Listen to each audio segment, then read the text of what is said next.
Hi, friends, good evening, and welcome to the Gospel Reflection of Thursday, the 22nd October 2020.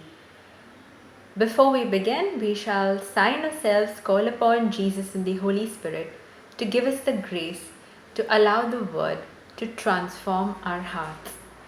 In the name of the Father, and of the Son, and of the Holy Spirit. Amen. Come, Lord Jesus. Come, Holy Spirit. Lord Jesus, you say where two or three are gathered in your name, there you are amongst them. And Lord Jesus, we know you are with us here, among us. Thank you for being there with us. Thank you for giving us the grace to discern what you want to say to us. Thank you for lighting our hearts on fire, filling us with your love as you send us to be missionaries to your kingdom. We make this prayer in your name, Lord Jesus. Amen. In the name of the Father, and of the Son, and of the Holy Spirit. Amen. My dear friends, today's Gospel reading is taken from the book of Luke, chapter 12, verses 49 to 53. And Jesus said to his disciples, I came to bring fire to the earth. And how I wish it were already kindled. I have a baptism with which to be baptized, and what stress I am under until it is completed. Do you think that I have come to bring peace to the earth? No, I tell you, but rather division. From now on, 5 in one household will be divided, 3 against 2 and 2 against 3. Against 2 and 2 against 3, they will be divided. Father against son, and son against father, mother against daughter, and daughter against mother, mother-in-law against her daughter-in-law, and daughter-in-law against mother-in-law. The Gospel of the Lord. Praise be to Lord Jesus Christ. My friends, today's Gospel kind of leaves us in a little bit of confusion, right? I mean, we know that Jesus is a God of love and mercy and compassion, and we are called to walk according to His kingdom, and because He created us in His image and likeness. And where is this division coming from? Don't we know Jesus as a God of love and mercy and unity? Then where is this division coming from? Let us look at that part a little later. First, let us look at one thing which really struck me over here today. I came to bring fire to the earth. What is this fire? Whoa, you must be thinking, what exactly is this fire? When we say that Jesus has come to set fire to the earth, or He's come to bring fire to the earth, let us think about fire as the symbol for presence, alright? How did Moses first witness God the Father? He saw the burning bush, right? Fire. When the apostles at Pentecost received the Holy Spirit, in what form did the Holy Spirit descend upon them? Fire again. So here we are seeing that fire symbolizes the presence of God. In the Old Testament, we had God in the burning bush. In the New Testament, an example I just gave you is about what happens at the time of Pentecost when fire comes upon the Holy Spirit comes upon the disciples in the form of the fire. And Jesus Himself is also saying that He has come to bring fire to the earth. So we have the Father, the Son, and the Holy Spirit, all the 3 persons of the Trinity, in some form or the other, speaking about fire, or showing their presence rather in fire. So here we are taking fire as a symbol for being present over there. You see, my dear friends, eternal life and love now is symbolic of this fire. Now when I say love, I'm referring to the first reading of today, which is taken from the book of Ephesians chapter 3 verses 14 to 21. And it says that we have to be rooted and grounded in Christ's love for us. And this, the very fact that Christ came to bring fire to the earth, is talking about this eternal life and the love he has for us. The presence of himself which he wanted to show to us through this fire. You see, John gave us a clue. St. John the Baptist I'm referring to over here. He said, I am baptizing you with water for repentance, but the one who is coming after me is mightier than I. And here he was referring to Jesus. He continued saying, he will baptize you with the Holy Spirit and fire. So again, what is this fire? With the Holy Spirit and fire, we learned about fire being symbolic of presence, and we also know fire is purification. You know, Jesus came in order to touch the world with the heat and light of the divine spirit. He came to change our hearts. You know, there is this hymn which just came to my mind while I've been speaking to you. Mold me and break me. This is what I pray. And when we say mold me, we know that we are metals in the hands of the Lord, and he is molding us. How is a pot molded? You know how a pot is molded and how a pot is made, right? The potter shapes it and then it is put into the kiln where it is subject to so much heat to become what it is. And Jesus is also putting us through that fire so that we become the best version of ourselves. Isn't that so beautiful? The trials which come in our lives, and definitely he wants to manifest his glory and his power through it. So like I said, Jesus came in order to touch the world with the heat and light of the divine spirit, which is none other than the love shared. And Jesus is trying to show his love through this fire. The love shared by the Father and the Son, the very inner life of God.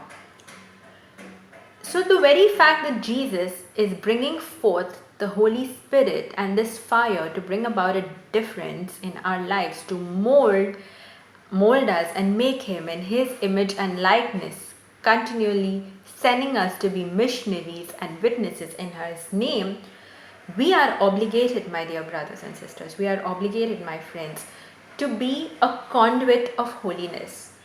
Like I said, we are witnesses. So what does that mean? We are conduits of holiness. We are blessed with the Holy Spirit. At the time of confirmation, at the time of baptism, let's go back to the time of baptism. At the time of baptism, our parents bring us to the faith. And at the time of confirmation, we totally enter into the Catholic faith. We totally acknowledge the presence of the Holy Spirit in our lives, allowing the Holy Spirit to bring about wonders for God's glory. A spreader of the fire. We are called to be that, a spreader of the fire that sets the world ablaze. Jesus came to confront and conquer sin in the human heart, and that's what he means when he says, I came to bring fire to the earth. He has come to confront and conquer sin in the human heart. Thus, fire purifying us to make us and mold us more according to his image and likeness, to burn our hearts aflame with love. He brings that fire to purify us, to make us aflame with love, and to burn away everything that opposes our union with Christ. So fire, again, purifying. It shows presence, it is purifying, to burn our hearts aflame with love and to burn away everything that opposes our union with Christ. Isn't that beautiful? So I'm asking you this, my dear friends. We are aflame with the Holy Spirit, right from baptism, right from confirmation, and each day we've been pondering over the Gospels where Jesus is telling us to be witnesses.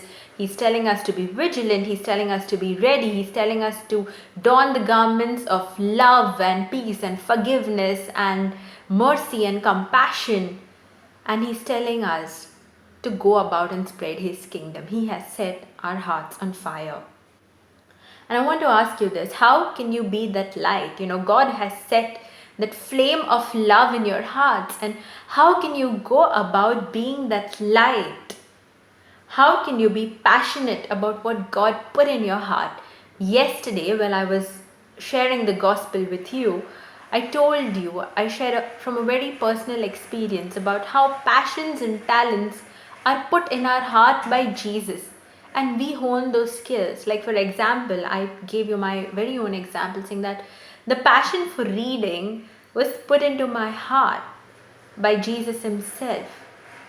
And that passion makes me want to read today so much of these resources, which I bring to you in a very understandable way. So, my heart, I know my heart is aflame. I received this gift at the time of my confirmation, where I really felt a radical shift within my spirit. And because my heart is aflame, today I enjoy reading. That brings me to this point of wanting to share with you what I have learned in my journey so far. I want to say I'm no theologian or a scholar who studied the Bible the way the religious or some laity do, but I'm learning. And as I'm learning, I'm sharing with you, because it's that passion put in my heart, because Jesus has set my heart aflame with that love for Him and love for His people. And that is why, no matter what, I have this immense love for everyone in my life. Trust me when I say that. So I'm asking you, I figure out my path and my purpose, and I'm still learning along the way when Jesus has called me to be the light. And I'm asking you right now, your hearts are aflame as well, my dear friends. It is. From baptism, confirmation, you've been blessed with the Holy Spirit and your heart is aflame as well. How are you going about being that light to all around you? How can you be passionate about what God has put in your heart today? Coming back to the second part of the gospel, where we see, do you think that I have come to bring peace to the earth? No, I tell you, but rather division. Oh my. So has Jesus really come to bring division? What is He telling us here? What is He exactly telling us here? Well, when I was reflecting upon what I wanted to share with you today, I think it was very beautifully put in that Jesus definitely came to bring about union, but He also predicted, He also foretold that if we are true followers of His kingdom and His promises, and if we try to follow the righteous ways, what happens? You see, my dear friends, it brings us into division. I'll give you a very simple example. Let me take a very simple example over here. I'm not going to go into the religious aspects, but let me talk about a simple peer group, alright? It can be across any age. So you see your friend doing something and you know it's wrong. It's wrong as per your morals, as per your integrity, and as per what you think is right. You know that's wrong. And you tell this friend or this sibling or a spouse or a child, you tell them that's not the way you should go. And what happens? There is discord, there is conflict. Well, you know you're right on your path. The culture says today that everything is acceptable. True, we can accept, we know that everybody is evolving. I always say that we are bound to make mistakes. But we have to understand and pray for that wisdom to see what is right and wrong. And that is when your morals and integrity comes into play. That causes division, because when you are a true follower of Christ, you are very strong and rooted and grounded in your morals. You will know exactly what is right and wrong. We've all had our slips, true. But you will know exactly what is right and wrong. And that, my dear friends, causes this division and conflict. So if you are a follower of Christ, that causes conflict, because people may not always align or be on the same wavelength with what you say or with what you want to do.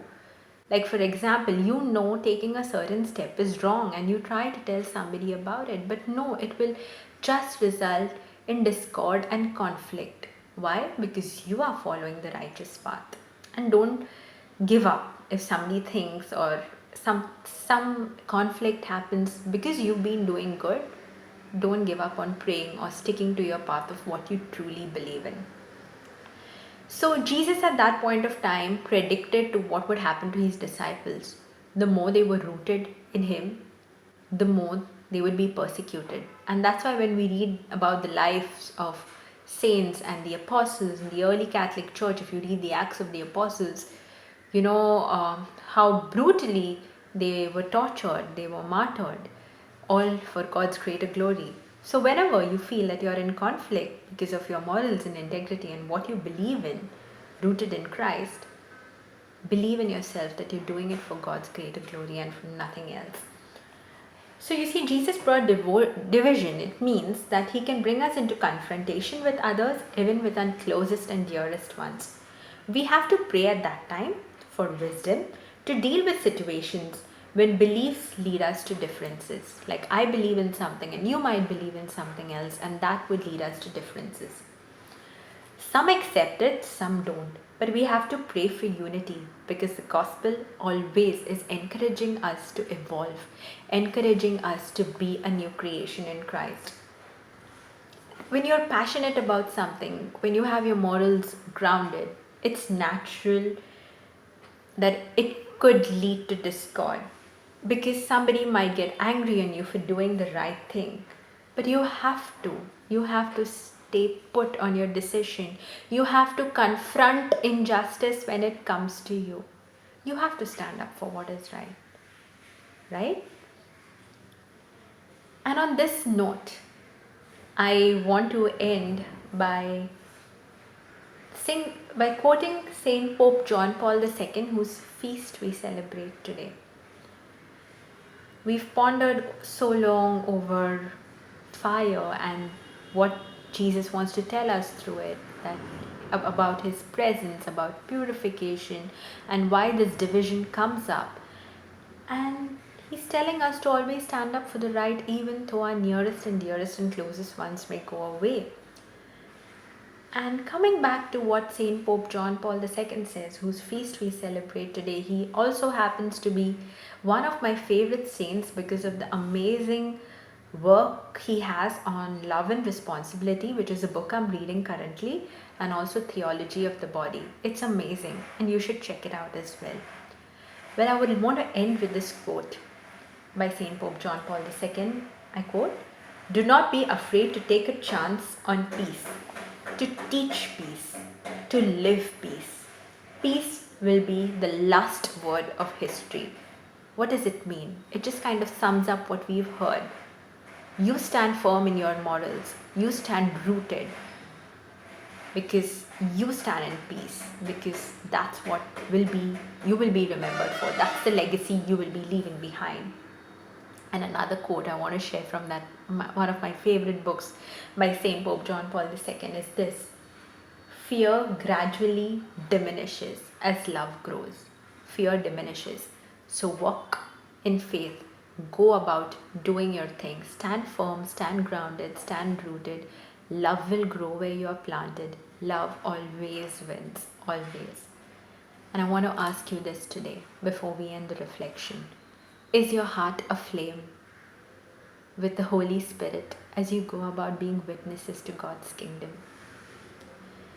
Let us allow that to sink in as we thank Mother Mary for journeying with us today, for giving us a heart just like hers. Dear Mama Mary, we come to you today, thanking you for journeying with us. Help us to give our total surrender and our complete yes, as we are filled with the gift of the Holy Spirit, as our hearts are aflame with love, as we go about doing your work through love, as we go about doing the work of Jesus and Abba Father and the Holy Spirit, all through that space of love, as our hearts are set aflame with the gift of the Holy Spirit. Thank you, Mama Mary. Help us to give our complete yes. Hail Mary, full of grace, the Lord is with thee. Blessed art thou amongst women, and blessed is the fruit of thy womb, Jesus. Holy Mary, Mother of God, pray for us sinners, now and at the hour of our death. Amen. Glory be to the Father, and to the Son, and to the Holy Spirit. Amen. Take care, my dear friends. Have a lovely Thursday. I'll see you tomorrow with another reflection. Until then, like, share, comment, subscribe. I know today's reflection is a little long, but it's because I really wanted to bring forth both the aspects of the gospel, what was very clear today. Alright, I'll see you tomorrow. Don't forget again to like, share, comment, subscribe, share the good word with all. Thank you.